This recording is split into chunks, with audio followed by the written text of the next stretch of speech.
Hi everyone, it's Antonia Mercorella, CEO of the REIQ. We wanted to do a video today because, of course, as we all know, Cyclone Alfred is on his way, visiting us in the southeast corner and in other parts of Australia. So we know it's an incredibly anxious time for the Queensland community, and we wanted to put a video out giving you some advice and some direction, and of course offering you some support. Now, I think it's important to understand that this will be a time when anxiety is very high, frustrations are already starting to run high as well. So hopefully we can give you some guidance and tools that will make this period a little bit less challenging for you.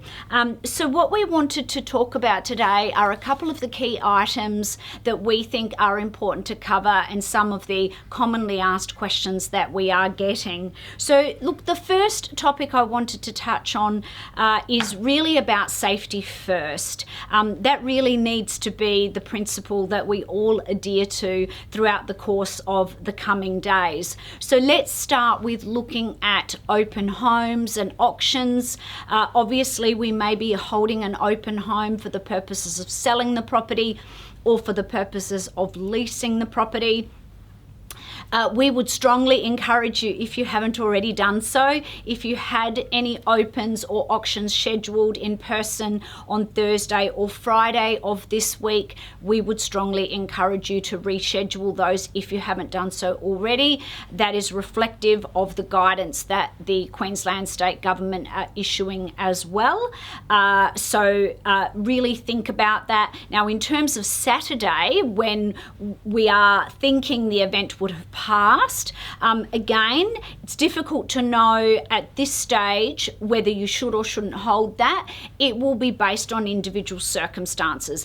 If the property in question has not been damaged, there's no flooding, it's still safe to enter, and the event has passed, then yes, potentially it's absolutely acceptable to go ahead with that if it's safe to do so. But obviously, if the property is damaged in some way, or if there is flooding on the road which may put lives at risk or indeed prevent people from even physically coming along to the property, then you'll really need to think about whether it's in the client's best interest to go ahead and hold that. And of course, I would encourage you to also think about the safety of the community who are wanting to come to that auction or to that open. So that's going to have to be one that's assessed very much on a case-by-case basis.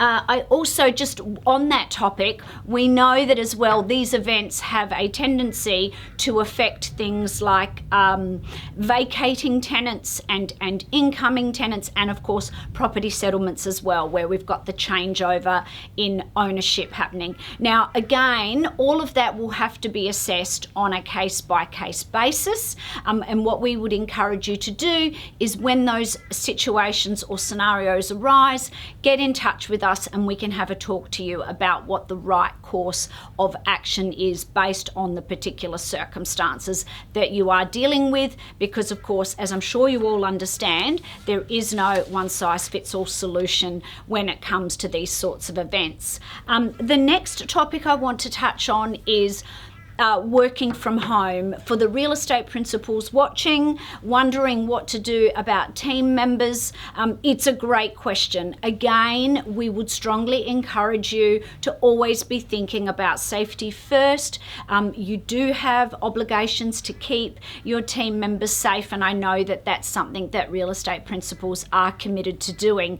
Here at the REIQ, we are telling our team, or asking our team, to work from home on Thursday and Friday. That's a business decision we've made that we think is right, but it's really, it's horses for courses. What's right for your team might be different. So again, it may be appropriate to allow your team to work from home on Thursday or Friday, but similarly, you may have some team members who don't feel safe working from home, and so you'll need to consider that. So again, what we would say to you is communication is key, and really coming up with a more tailored solution for you and for your team members is what's required.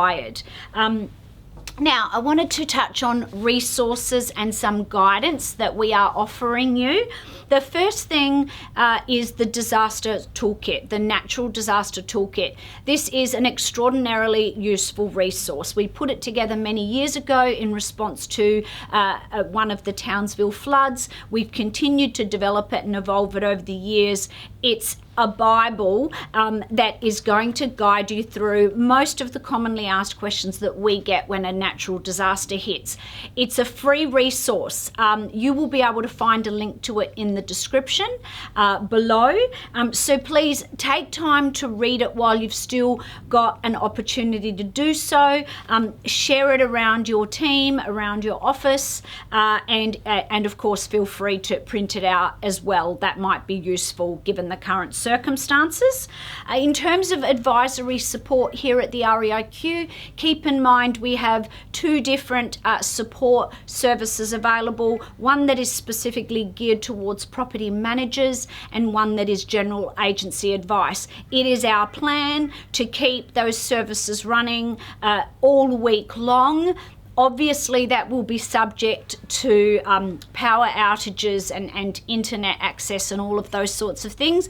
But fingers crossed, we are going to be in a position to continue to offer you exceptional service and support throughout the course of the cyclone and indeed in the aftermath as well. The reality is that a lot of this will probably come post Cyclone Alfred. So remember, we are here to give you a hand. And then finally, ladies and gentlemen, I wanted to strongly encourage you to keep watching those updates that our Premier Crisafulli is delivering. That's really important. Things change very quickly, so make sure you are keeping yourself up to date.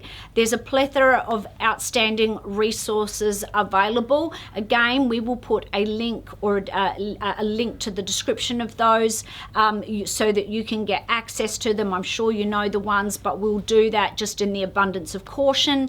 And in closing, I really just wanted to say, please stay safe, please be sensible. Hopefully it will pass very quickly, and I hope that you can keep safe and that your loved ones and your team members are safe throughout the course of this event.